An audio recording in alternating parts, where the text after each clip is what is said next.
Bonsoir à tous, très heureuse de vous retrouver pour une nouvelle édition du 19h. Voici le sommaire de ce journal. Une structure d'accueil de jour de pédopsychiatrie va ouvrir ses portes en septembre 2023 à Beausoleil. Le projet est porté par Monaco et la France conjointement pour répondre notamment à une importante demande des enfants et adolescents résidant ou scolarisés à Monaco pourront y être pris en charge. Le ministre des Affaires sociales et de la Santé, Christophe Robineau, sera notre invité dans quelques instants. Après avoir pris part aux célébrations du 30e anniversaire de l'admission de Monaco aux Nations Unies, Isabelle Béraud-Amadei s'est rendue à Washington pour une visite de travail. Nous avons suivi la ministre des Relations extérieures et de la coopération. La 3e édition de l'opération Innov Inside proposée par la Jeune Chambre économique vient de se tenir dans les locaux de Monacotech. Le concept, favoriser l'innovation au sein de l'entreprise, reportage à suivre. La fin de l'année scolaire coïncide traditionnellement avec la remise de prix du concours de langue monégasque. Les élèves qui se sont distingués lors des épreuves écrites et orales ont été récompensés jeudi soir.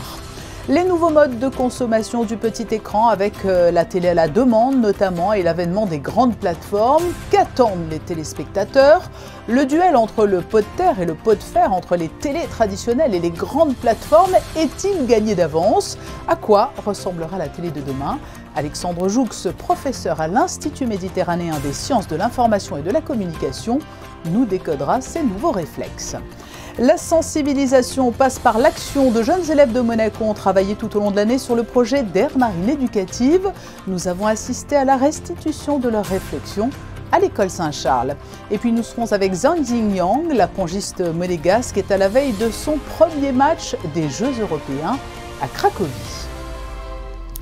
C'est un centre de jour pédopsychiatrique très important qui va donc ouvrir ses portes en septembre prochain.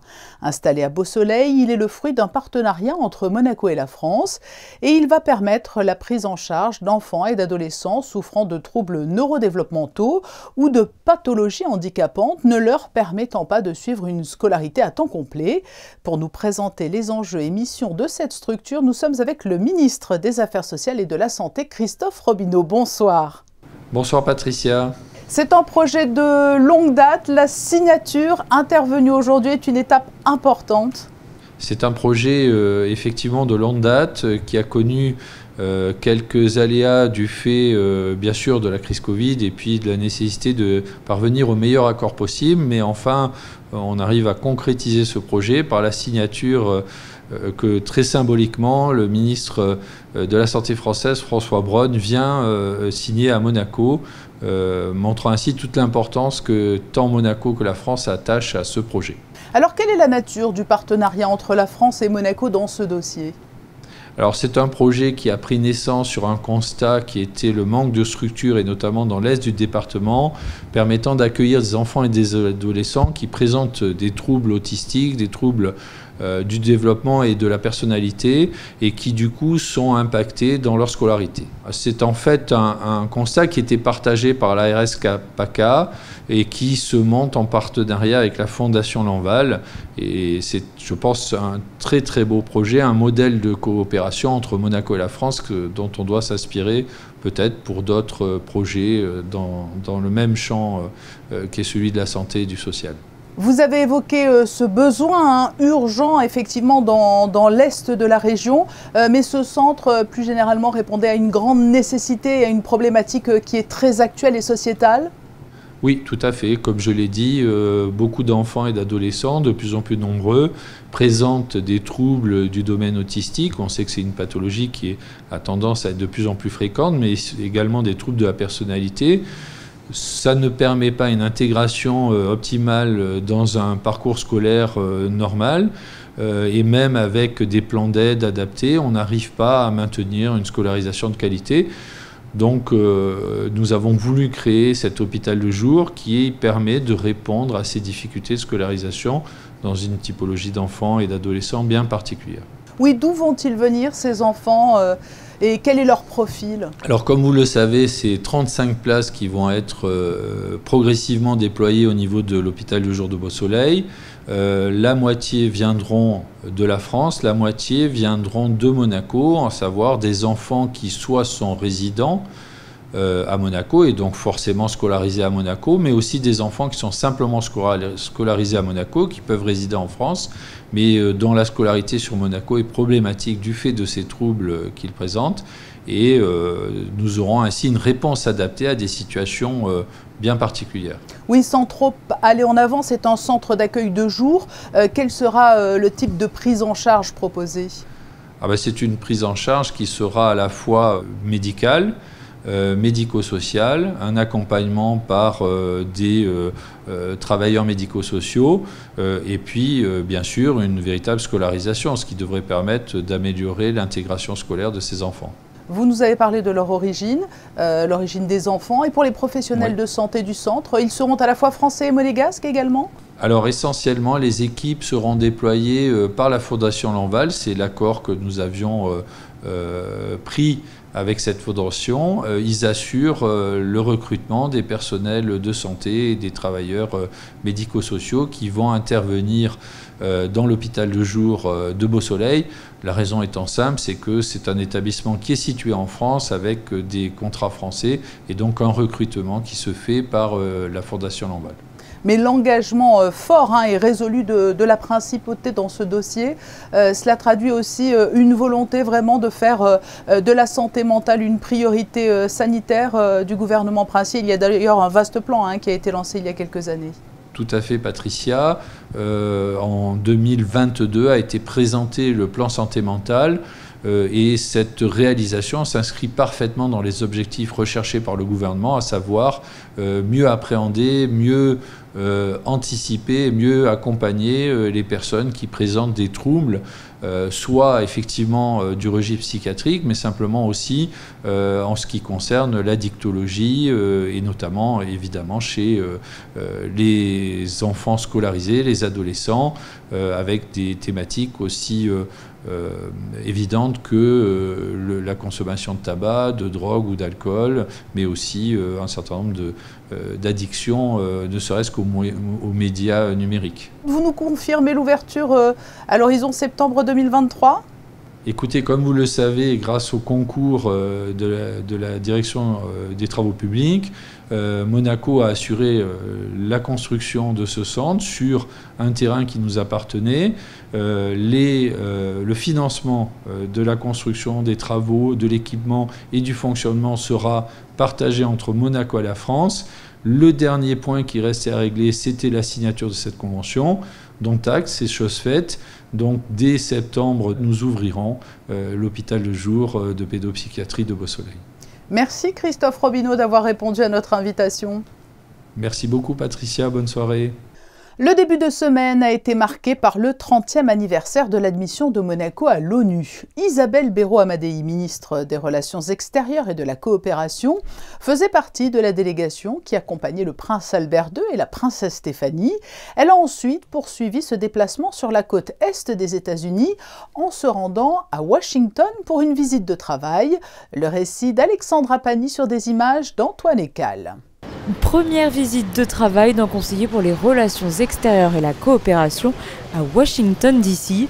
Isabelle Béraud-Amadei a tenu à faire ce déplacement qui lui a d'abord permis de rencontrer les équipes de l'ambassade installées dans la capitale américaine depuis 2006, puis d'effectuer une visite de travail, d'échange avec les autorités américaines. Je suis très heureuse d'être ici pour 3 jours de rencontres. Ce matin, nous avons pu échanger avec les autorités du National Security Council et du département d'État sur différents sujets d'intérêt commun. Un programme riche passant de la Maison-Blanche au département d'État, mais également des rendez-vous prévus au siège de la NASA. Les discussions que nous avons eues ce matin avec le National Security Council à la Maison-Blanche et le département d'État ont permis de renforcer les liens dans les domaines diplomatiques, commerciaux et aussi de sécurité internationale. Cette visite aussi permet de renforcer les liens étroits que nous avons avec les États-Unis et de renforcer aussi l'importance des relations bilatérales entre la Principauté de Monaco et les États-Unis. Des entretiens qui se sont orientés autour de questions d'actualité dont le conflit en Ukraine, la protection de l'environnement, mais aussi l'anniversaire de l'admission de Monaco aux Nations Unies ou encore le développement de technologies liées à l'exploration de l'espace en Principauté. Je vous le disais, Isabelle Béraud-Amadei a assisté aux célébrations du 30e anniversaire de l'admission de Monaco à l'ONU. L'orchestre des Carabiniers a joué lundi dans l'emblématique salle de l'Assemblée générale des Nations unies. Un concert que nous vous proposons de découvrir en intégralité sur Monaco Info, dimanche 25 juin à 21 h. La 3e édition de l'opération Innov Inside, imaginée par la Jeune Chambre économique de Monaco, vient de s'achever. Son objectif ? Apprendre à innover au cœur de l'entreprise en faisant place à l'intrapreneuriat. Les explications de Justin Hadel et Hugo Comassa. Il leur reste quelques heures pour livrer un projet d'amélioration interne à leur entreprise. Après 2 webinaires, c'est dans les locaux de la Monacothèque que ces groupes d'employés finalisent leur présentation.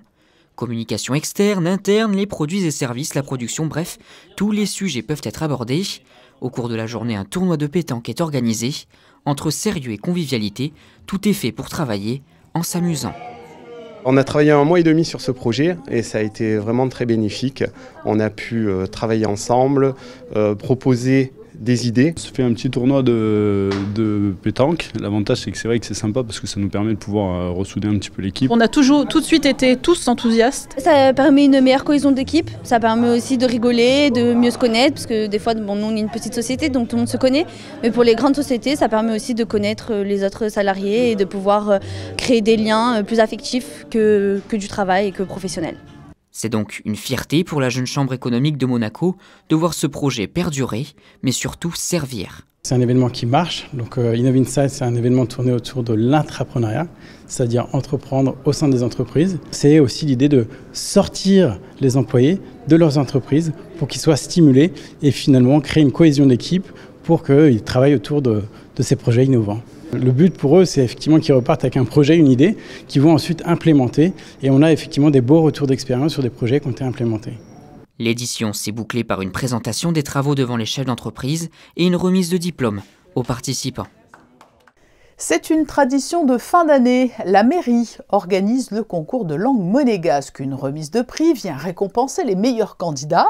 Elle a eu lieu hier soir en présence du prince Albert II et de sa cousine Mélanie-Antoinette de Massy. Fabien Bonilla et Thomas Deus y assistaient. La remise des prix du concours de langue monégasque a été organisée en présence du prince Albert II au cœur de la cour d'honneur de la mairie. Cette année, cette cérémonie revêt une importance toute particulière, l'année du centenaire de la naissance du prince Régnier III. Un hommage lui a été rendu. Ce concours était très important aux yeux du prince. Comme vous savez, en 1976, le prince Régnier a rendu obligatoire la langue monégasque et l'histoire de Monaco dans les petites classes. Et donc c'est très important parce qu'aujourd'hui, qu'est-ce que l'on fait ? En fait, on célèbre notre culture, notre langue, notre histoire, parce qu'il y a l'histoire de Monaco. On célèbre également nos valeurs. Et puis l'exigence, parce que vous le verrez, le concours de langue monégasque, il y a 1866 élèves, 61 primés qui vont du CM2 jusqu'à la terminale. Donc c'est vraiment un entonnoir. Donc c'est vraiment l'exigence, c'est un concours exceptionnel, justement pour que les jeunes puissent transmettre ce patrimoine. Les lauréats ont reçu chacun leur prix. Ces élèves se sont distingués lors des épreuves écrites et orales du concours organisé en mai et en juin par la mairie, le comité des traditions monégasques et la DENJS. Franchement, je suis très fière et ça me fait énormément plaisir parce que j'ai travaillé dur pour l'avoir et je suis très contente de l'avoir. C'est beaucoup d'honneur parce que c'est ma première fois que je suis récompensé. Donc non, je suis vraiment très content d'être ici et en plus de participer à la scénette. Donc non, c'est vraiment de la fierté, je pense. Ça me fait très plaisir parce que le monégasque, c'est la langue du pays et c'est une langue à faire perdurer. Et pour démontrer que ces jeunes sont concernés par ces traditions et cette langue monégasque, une scénette en Mounégou a été présentée aux officiels et aux parents. Car Roberto, c'est nous. Merci d'être venu au Pernaduta et propre nounou. Pardon? Non mais vous savez parler français? Mais que voulez-vous? Quand nous sommes une tranouille, entre nous, sur notre beau rocher, c'est la langue du cœur qui arrive la première sur nos lèvres. Et sachez que vous pourrez retrouver l'intégralité de cette remise de prix ce dimanche à 15 h sur Monaco Info. On ne regarde plus la télévision comme on le faisait par le passé. Les canaux de diffusion ont changé, les programmes et contenus ont évolué, l'offre a considérablement augmenté et les interfaces aussi sont différentes.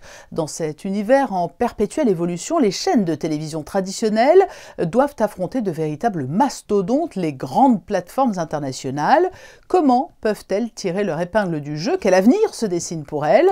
Le professeur Alexandre Joux de l'Institut méditerranéen des sciences de l'information et de la communication va nous aider à décrypter ces nouveaux modes de consommation de la télévision. Bonsoir. Voilà. Il y a beaucoup de révolutions qui se jouent actuellement. Nous évoquions à l'antenne, à l'occasion de la fête de la musique, les nouveaux modes de consommation de la musique. Il y a les avancées de l'intelligence artificielle et pour les télés aussi. Aujourd'hui, les enjeux sont extrêmement nombreux. Le premier, actuellement, c'est le référencement. Certaines chaînes françaises et européennes ont tendance à disparaître des propositions immédiates, des interfaces des téléviseurs, c'est ça ? Alors oui, ça c'est un phénomène qu'on constate de plus en plus, qui est assez récent en France, parce que pendant longtemps on a regardé la télévision avec des box, et dans les box il y avait les chaînes qui étaient référencées. Dans d'autres pays, par exemple comme aux États-Unis, ça fait des années où on va se connecter directement à Netflix, à Amazon, et on oublie d'aller regarder ce que proposent les chaînes historiques classiques. Et il y a des études en ce moment qui sont en train de sortir sur la consommation de programmes, qui montrent qu'à partir du moment où on a ce genre de téléviseur, eh bien, on a tendance à privilégier de plus en plus la consommation à la demande au détriment des chaînes classiques qui nous donnent des rendez-vous tout au long de la journée. Il faut être présent devant l'écran à la bonne heure au bon moment pour voir son programme. Est-ce que la télé traditionnelle linéaire a encore de beaux jours devant elle ou est-elle irrémédiablement condamnée? Alors, on va dire qu'il y a des télévisions linéaires, donc classiques, on regarde devant l'écran à une heure précise, et elles ont les moyens notamment d'accéder à des droits sportifs prestigieux, donc avoir ces sortes d'événements fédérateurs où tout le monde est dans son poste à la même heure, au même moment. C'est plus dur en revanche pour tout ce qui est séries, films de cinéma, et c'est vrai que pour ces émissions-là, on préfère regarder quand on a envie, quand on a le temps, et parfois on regardait beaucoup d'un coup qu'une autre fois, et ça correspond plus du tout à ce que proposent les chaînes de télévision. De plus en plus de grandes plateformes reviennent à des tendances où l'on met à disposition pas une saison d'un seul coup, mais elles misent désormais plutôt sur le phénomène d'attente, de désir et créer des sorties partielles ou événementielles. Le binge-watching, c'est Netflix, mais il était tout seul au début, maintenant ils sont nombreux. Donc il y a un phénomène de concurrence, donc pour garder ses abonnés le plus longtemps possible, eh bien on va distiller les séries un peu dans la durée, pour être sûr justement de garder quand même ses abonnés. On ne regarde pas une série, on les abonne, on passe sur une autre plateforme, etc. Donc ça, c'est une des conséquences directes de la multiplication des services de vidéo à la demande. Mais selon vous, en termes de contenu sur le fond, l'avenir, ce sont des TV plutôt thématiques ou des TV toujours généralistes? C'est moins thématique généraliste à mon avis que production locale. Parce qu'ils ont des budgets de production qui sont largement inférieurs à ceux de Netflix ou d'Amazon, mais comparativement, la part de leur budget de production française est beaucoup plus élevée que celle de Netflix ou d'Amazon. Donc, par exemple, maintenant, on a entendu parler que Netflix, Amazon, Disney devaient contribuer au financement de la création française, mais la contribution des services de la VOD en France au cinéma français, par exemple, comparé à Canal+, c'est tout petit. Et donc, Canal+, par exemple, avec MyCanal et son service de replay, a un avantage comparatif en termes d'offres de programmes nationaux. Enfin, pour parachever ce constat global, est-ce que l'on a une idée, parce que les chiffres sont toujours assez parlants, est-ce que l'on a une idée de la part des téléspectateurs consommateurs de contenu à la demande? Et qui sont-ils? Ce sont plutôt des jeunes ou pas exclusivement? Ça a été des jeunes, dans un premier temps, mais là, la pratique, elle est en train de se répandre dans toutes les catégories d'âge, sur tous les profils de public, et si on regarde notamment les audiences de la télévision classique, elles sont extrêmement vieillissantes. Et donc, ça rappelle un peu ce qui s'est passé dans la presse il y a quelques années, un vieillissement des audiences, notamment la presse quotidienne régionale, avec une grande difficulté à renouveler les publics. Merci Alexandre Joux de nous avoir apporté cet éclairage sur l'avenir de la télévision sous toutes ses formes et des grandes plateformes. Merci à vous. La préservation de l'environnement et plus particulièrement des océans passe par l'enseignement et la pédagogie. Et de nombreuses initiatives sont mises en place à Monaco en la matière, comme la plus récente avec une classe de CM2 de l'école Saint-Charles en partenariat avec l'association monégasque pour la protection de la nature. C'est un reportage de Fabien Bodilla et Jean-Alexandre Dordet. Les élèves de la 7e A de l'école Saint-Charles ont travaillé tout au long de cette année sur un projet participatif, la 5e édition de l'ère marine éducative. Ce concept permet à des élèves et leurs enseignants de gérer une zone maritime littorale, ici, entre autres, la digue flottante du port Hercule. Cette démarche pédagogique a pour but de sensibiliser le jeune public à la protection du milieu marin. L'idée, qui vient de Polynésie française, a été reprise par l'association monégasque pour la protection de la nature il y a 5 ans. Et bien, cerise sur le gâteau, les élèves ont présenté leur projet ce vendredi matin au souverain à l'issue de cette année scolaire à l'hôtel Méridien Beach Plaza. C'est une promotion exceptionnelle parce qu'ils ont travaillé sur la préservation des cétacés. C'est-à-dire que comme il y avait cette collaboration étroite avec de nombreux acteurs, on leur a proposé de nombreux ateliers qui leur ont permis à la fois de découvrir les cétacés et en même temps de mieux appréhender les menaces auxquelles ils sont confrontés. Et les meilleurs messages passent par les meilleurs ambassadeurs, c'est-à-dire les enfants.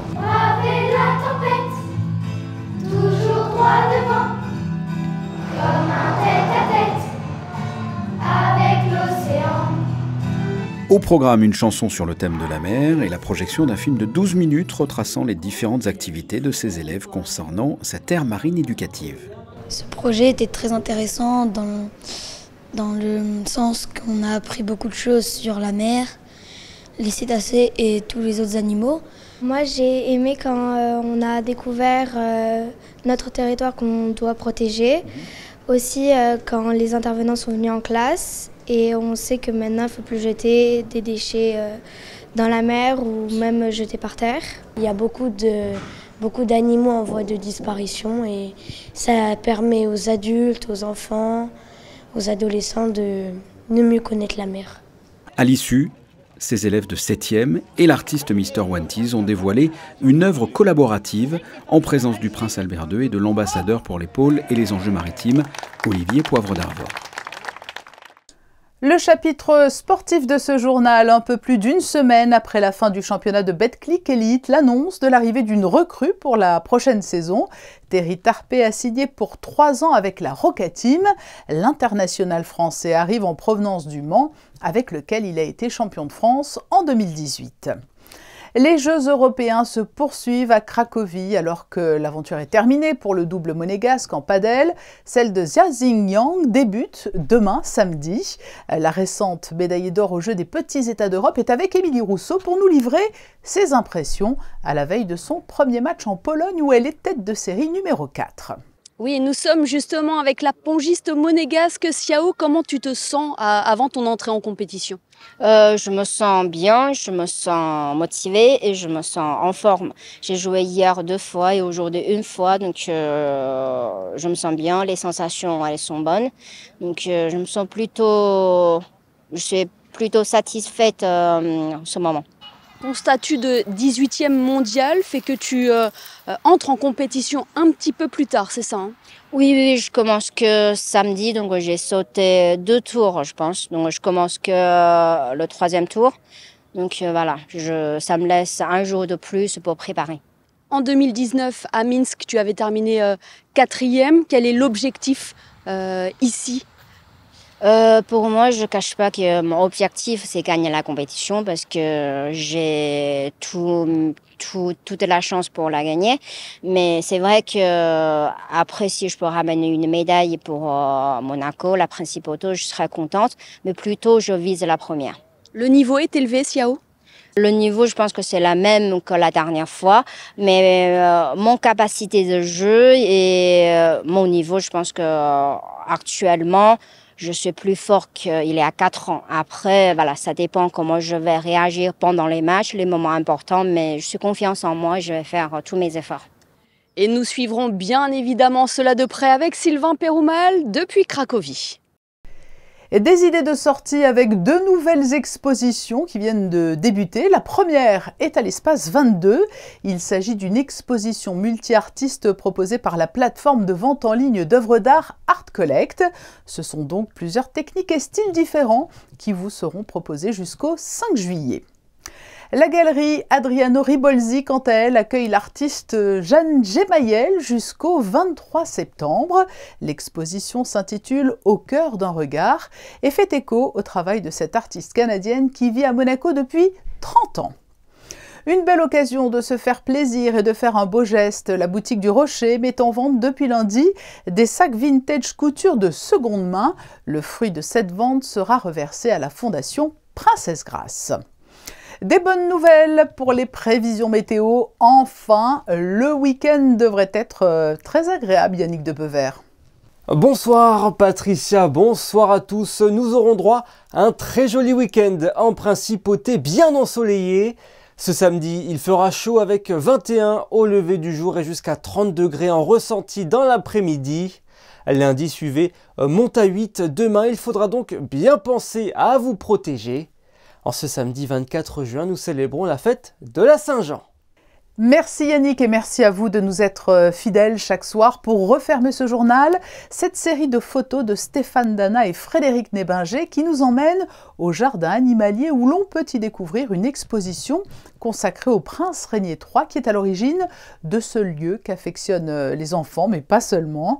La famille princière s'est rendue sur place pour ce très bel hommage en photo. Je vous souhaite à tous une très belle soirée. Nous nous retrouvons demain samedi à 19 h pour un nouveau journal.